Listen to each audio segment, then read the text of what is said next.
Talk Show. Recorded live. Hello, and welcome to the Castle Talk podcast, where we talk to writers and creators of today's genre worlds. From Denver, Colorado, I'm your host, Jason Henderson, author of the Alex Van Helsing series from HarperCollins.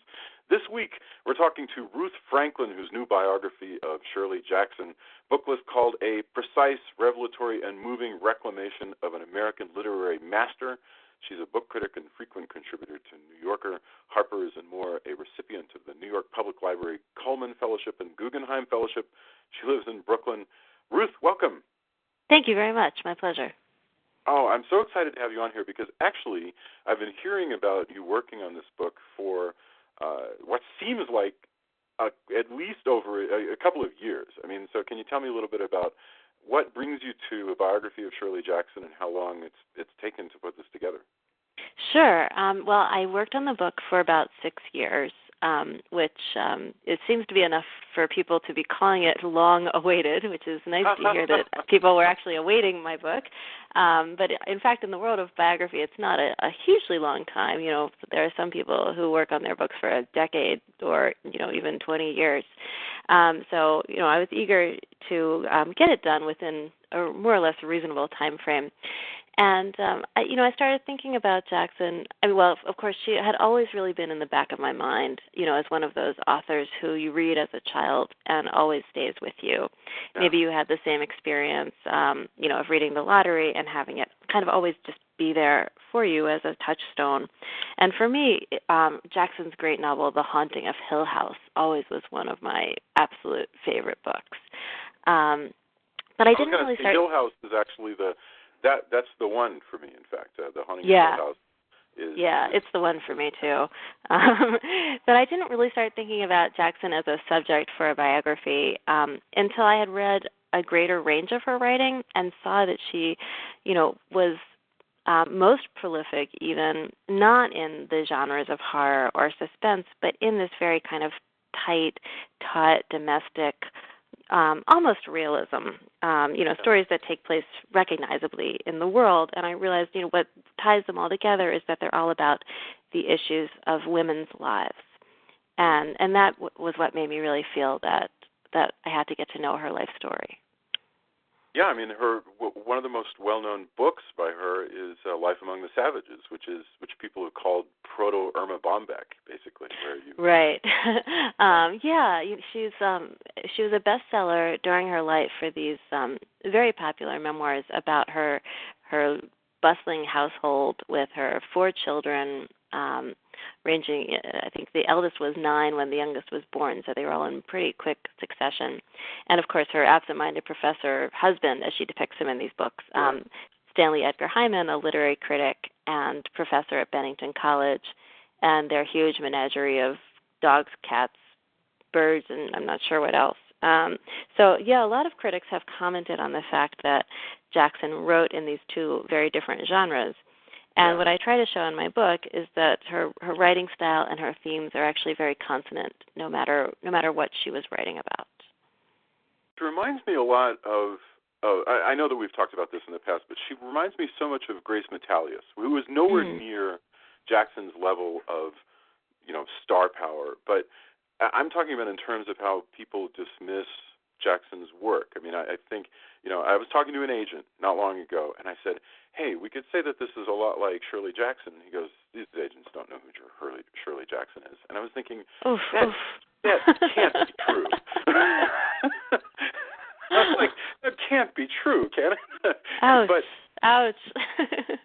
That's something that you can hear, like with Grace Metalius also, where people beat up on her when she was alive, and then there hasn't been the efforts to maintain her place in the pantheon. I mean, do you think that Shirley Jackson's legacy needs to be I don't even know what the word is, championed? Refurbished, perhaps. I don't know. People have talked about my book as a reclamation of Jackson's reputation. Now, I would say there's not anything to reclaim because she, in a way, she didn't really fall out of favor. She simply, but there were, years in which many of her novels were out of print, and she certainly was less of a discussion topic than she is at the moment. And, I think part of that does have to do with the way her writing was received during her lifetime. The fact that she did have these, on the one hand, very critically successful and respected novels like The Haunting of Hill House and We Have Always Lived in the Castle. And then, on the other hand, this work that she essentially was disparaged for as a housewife. And in the sense, in connection with Grace Metalius, who I guess had one major blockbuster. Yeah. And then, honestly, I'm not familiar with any of her other work. She has a couple of novels after Peyton Place, and then she dies prematurely. So what are you going to do? Right. But in terms thematically, of course, there is a deep connection there, in that they're both interested in exposing the hypocrisy that takes place in these little towns in New England. Well, and they have this public persona. The other one that pops into my mind about Grace Metalius is that, she's this chain-smoking, overweight, sort of sarcastic, frumpy, doesn't like to be on TV interviews, but has this mind that's just racing a million miles a minute. And people are just really, they don't know what to make of her. It's very difficult for the literary world to figure out how to grapple with Grace Metalius. And she felt very rejected by that. But as I was reading your book, watching Shirley Jackson grapple with the world around her and with what's expected of her and what's supposed to happen in her relationship and her freaking mother. Yeah. And it was very Grace Metalius like in a certain sense. Although, like I say, Jackson far greater work, but there are very similar problems going on.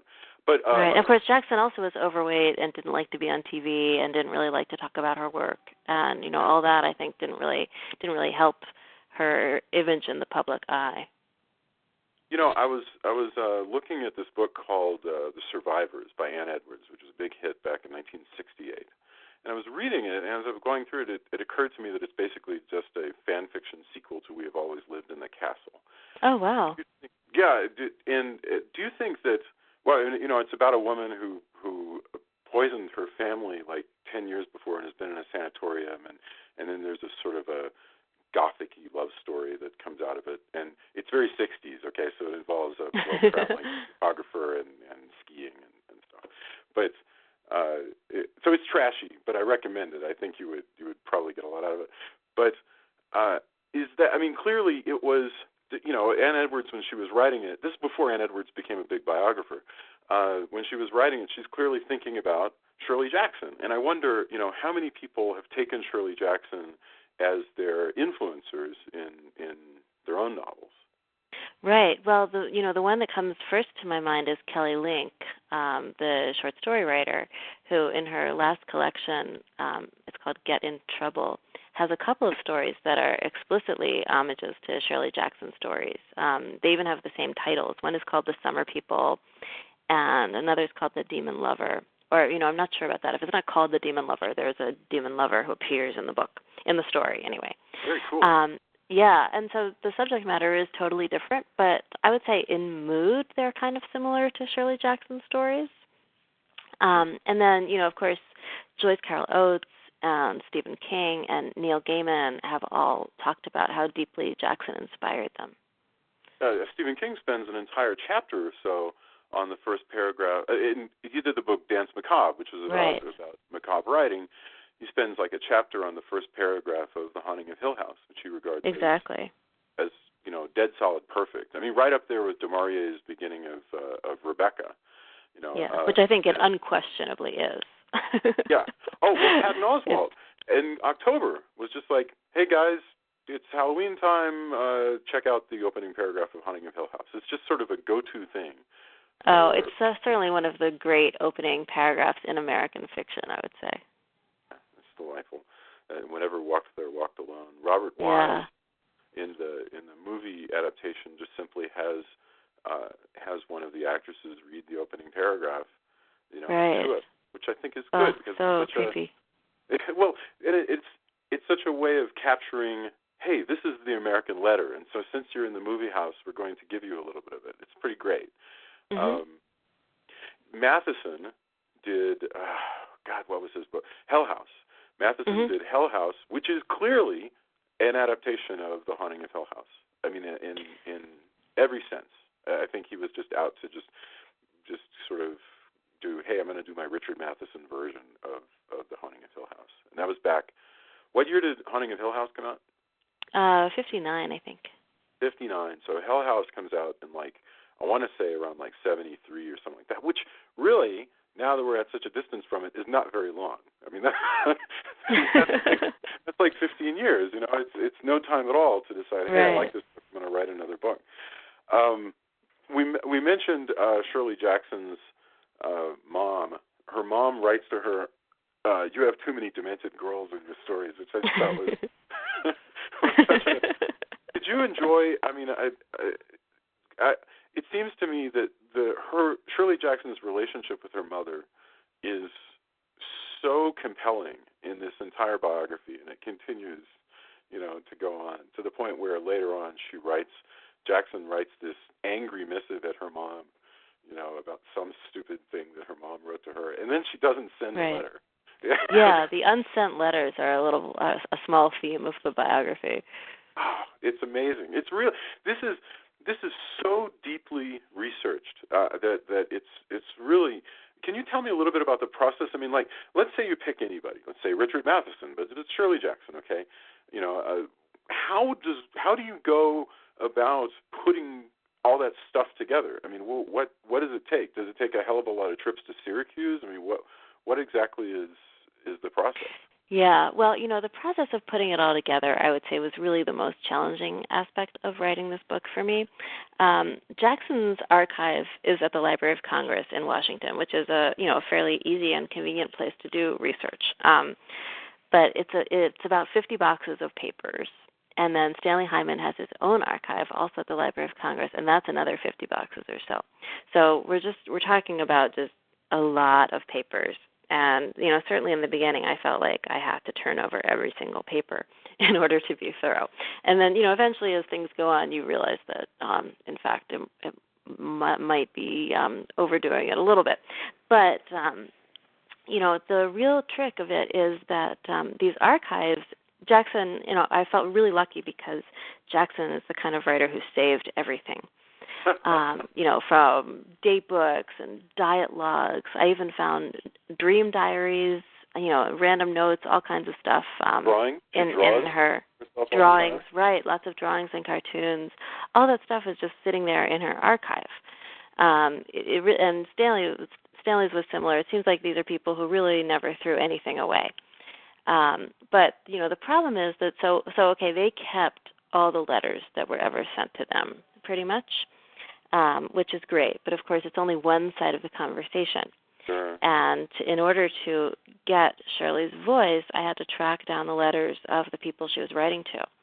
And this is a particular difficulty of women's biography, I would say, because the people she was writing to tended not to be famous. Or, they were the wives of famous writers who, you might be surprised to hear, also did not have their papers preserved. Yeah. So for instance, there's a complete record of Stanley Hyman's correspondence with Ralph Ellison, the author of Invisible Man, who was a close friend of both Shirley and Stanley's. Yeah. But Shirley's correspondence with Fanny Ellison, Ralph Ellison's wife, has been lost. And, of course, we know that this existed because Shirley kept the letters that Fanny sent to her. And so, of course, it's so frustrating to have only one side of the conversation and to have to speculate about what might have been going on the other side. And so the great joy of the research was when I actually did discover in a barn the other side of the conversation, which were about 60 pages of letters that Jackson had written to a housewife in Baltimore who became a kind of close pen pal and confidant to her while she was writing We Have Always Lived in the Castle. And, so I was able to find those because how did you stumble across that? Well, it sounds like such random luck. Oh, I just happened to be, but it wasn't just I happened to be driving along and I saw this barn and I thought, oh, wow, Shirley Jackson's letters might be in there. As I said, Jackson kept, it seems like virtually all the letters that she received. And so there is a big folder in her archive of letters from this woman whose name was Jean Beatty.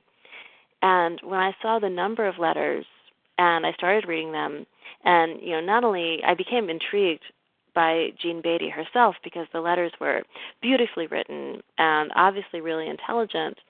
And then as I read them, I could tell that Jackson was writing to her about stuff that I hadn't seen her write to anybody else about before, namely this process of working on her novel. And, I could tell what was in there because of the clues that Jean Beatty was dropping in the letter she sent back, which were responding to things that Jackson had brought up. So I read these and I thought, very exciting. I read these and I thought, I have to find Jackson's letters to her. And so I tracked down one of Beatty's children, which wasn't hard because I had all their names in Jean Beatty's letters, in which, they told each other about their children and their home lives and all that stuff. So I called up one of her daughters, and she remembered that her mother had been pen pals with Shirley Jackson. In fact, she had written letters herself to one of Jackson's children because they were about the same age. But she told me her mother had died about 9 months earlier and everything had been thrown away. And, I kicked myself for not having found this stuff sooner, and then, I kind of tried to forget about it and move on. And then about a year later, I got in touch with this woman again because I wanted to interview her about her mother's friendship with Jackson. And she said, I just realized that my mother had this country house where she kept papers in the barn, and I just got a notice that it's going to go up for auction soon. So if you want to look at it, we better do it right away. And I said, okay, can you meet me there tomorrow? And we were able to find the letters in the barn. It was an amazing experience. They were in the envelopes that Jackson had sent them in, all preserved in a filing cabinet of all places, and they even were numbered. So I could be sure that they were all there. It's like something out of a literary mystery, like a Merchant Ivory kind of thing, where right, or an A.S. Byatt novel, right? Where you recast wearing a lot of J. Crew sweaters and wandering around, barns and finding letters, and you should do that next. You should write a screenplay version of your own. Well, that would be fun. I don't know. It sounds more glamorous on the movie screen. In reality, there was a lot of spiders and mouse droppings and dirt. That's how glamour it was very, very messy. that is the nature of glamour. Is glamour. But yes, wow. No, that's wonderful. Yeah, and I'm just flipping through the part of the book on We Have Always Lived in the Castle, which is such a glorious. There's a whole chapter that's basically driven by those letters. That book is, and I've given it to my own. I have a 14-year-old daughter and an 11-year-old daughter, and I've given them We Have Always Lived in the Castle, and I haven't harangued them yet to actually get it written. but there's, for the first time, I think there's going to be a movie version of We Have Always Lived in the Castle. That's right. Apparently it's filming now. So how the hell do you adapt We Have Always Lived in the Castle? I mean, that worries me a little, because it's not structured like a traditional. Nowadays, movies follow a particular structure, right? There's the first act, there's a turn, and there's the midpoint, and there's the, and so I don't know. It might be a very artsy, moody picture. I don't know. The jury's still out, but. I wish I had inside information to offer you, but I'm just as in the dark as you. But I'm very curious. I have no idea. Wow. Well, gosh. Yeah, I wish I could tell you that the story of writing this book had been full of, discoveries in barns, but, that was the only one. The rest of it was your pretty straightforward archival work. So, lest your readers think that the life of a biographer is all, exciting discoveries and, roller coaster ups and downs. Unfortunately, a lot of it was just spent sitting at a table in the Library of Congress. For 6 years, yeah. I mean, no. Well, what's going to happen? One last thing I want to ask you is actually just about the process we were just talking about. That if you take a writer today, just some, let's say a woman who's a professor at Syracuse and she's also an avid short story writer, if somebody is going to be biographying her in the future, it worries me that we don't have the same kind of tradition of letters today in 2016 that we did back in the 40s, where that was the prime motive. Yeah. So well, this I think is a really interesting question. Yeah. And, I know there are authors like Salman Rushdie who have bequeathed their electronic archives to libraries. And so, then the puzzle becomes, how is all the data going to be preserved in a way that's accessible in the future? And, in a way, we've always had that problem, right? Paper is really easily destroyed. Yeah. And so, perhaps it's not a bad thing that we're moving away from that. And, the one thing that is not going to happen, to the biographer of someone like that is, this problem of having only one side of the conversation is, it disappears basically when email comes into the equation. So, no more Barnes. Right. But, so on the one hand, you can say, okay, well, nobody saves all their emails. But, I think a lot of people save tons of stuff. And the bigger problem for the future biographer may be finding a way to sort through it all. Because, 50 boxes felt like a lot to me. But when I think about even what, my email cache from the last 20 years looks like, I would pity the person trying to pull out narrative threads from it. No, and it might even be worse. Yeah, you're right, because you'll have just vast troves of emails. A lot of them will be very minor, just like exactly. And a lot of those letters are minor too. Confirming that you will appear at 12 o'clock at the Rotary Club luncheon. Yeah. That's really interesting to think of. Well, but think of it. Let's say let's say that the writer is a professor at Syracuse, but 8 years ago was a professor at Naropa, and all those emails have long since been destroyed because they're not at Naropa anymore. You're going to have to find other people who got the emails from them. And wow, it is. But as you pointed out, it's a much bigger trove, and with the trove of letters that somebody leaves behind from the 1940s, they may have tossed out a lot of those letters just on one Sunday afternoon. Right, and you never know. There was another correspondent. Jackson had this friend in her freshman year of college at the University of Rochester who was a French exchange student. And she sounded like Janou, right? She sounded like just the coolest person. And, of course, naturally, Jackson kept all her letters, and so I got to read all this stuff about how she had been in the French Resistance and she had been in jail. After she went back to Paris, they stayed in touch for a long time. And, again, Jackson wrote to her clearly about all kinds of stuff that I would dearly have loved to know about. But I put off trying to find her descendants because I thought, how am I going to find the descendants of a French woman who didn't have any children and died in the 60s? And then, like a miracle, I managed to connect with someone on Facebook who actually knew the family and put me in touch with them. And this was way towards the end of my process, and so there's a part of me thinking, oh no, what if I do find another whole trove of letters and it upends my whole story? But I wrote to Janou's nephew and I explained who I was, and he wrote me back a very nice letter saying he didn't know his aunt had been friends with Shirley Jackson. This was very interesting, but alas, she had left instructions that when she died that she wanted all her private papers to be burned, and he had been there when they went into the incinerator. And, there was a time earlier in my research when I would have, shed tears over this. But this was, I think, maybe a month before my manuscript was due that I got this email. And all I felt was relief. It's rare. It's rare that you actually get that kind of closure. The letters aren't out there somewhere. They aren't in somebody's attic in Paris or something. This man saw them go into the incinerator himself. Wow. I thought, okay, that trail has ended. Wow. That's so fascinating. And tragic also. The sudden loss of knowledge, just in a fire. Indeed, and when you think about all those people's letters who have been thrown out over the years. Yeah. But, wow. So what can you say? It's not feasible. It's not feasible, to keep all the information everywhere. Knowledge of it. The only pain. And you felt closure, but the only pain of it is from the knowledge of it, because otherwise, you wouldn't have known that they existed whatsoever. Indeed. And of course, now we have the opposite problem where the Library of Congress is preserving everybody's tweets. Oh my God, that's true. No, that's totally true. And you have to comb through all that stuff. Of course, luckily you'll be able to electronically search so that will at least lead you to the stuff that you know you're looking for. Exactly. But then what about all the serendipitous stuff, right? Yeah. That's so much a part of this kind of writing. Yeah. Wow. It's truly an amazing work. It's very big. It's you know, it feels. This is a hefty tome. I mean, this is a mammoth biography.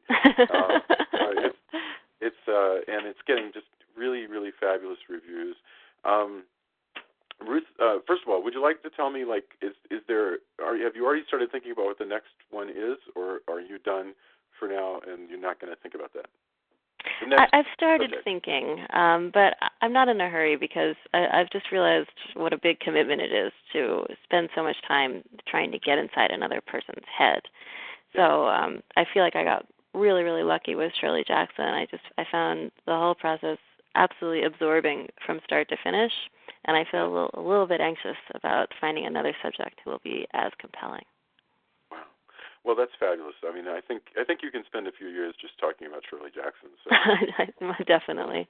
You'll be fine. My gosh. Okay, well, Ruth Franklin, the book is called Shirley Jackson, A Rather Haunted Life. It is really just a wonderful trip into the world of Shirley Jackson and into kind of the mid-century. And I think that people who sort of want to just sort of steep themselves in that world should definitely take a look. Thank you so much for being on. I really appreciate you spending time with me on this. Thanks so much for the invitation. It was a pleasure to talk to you.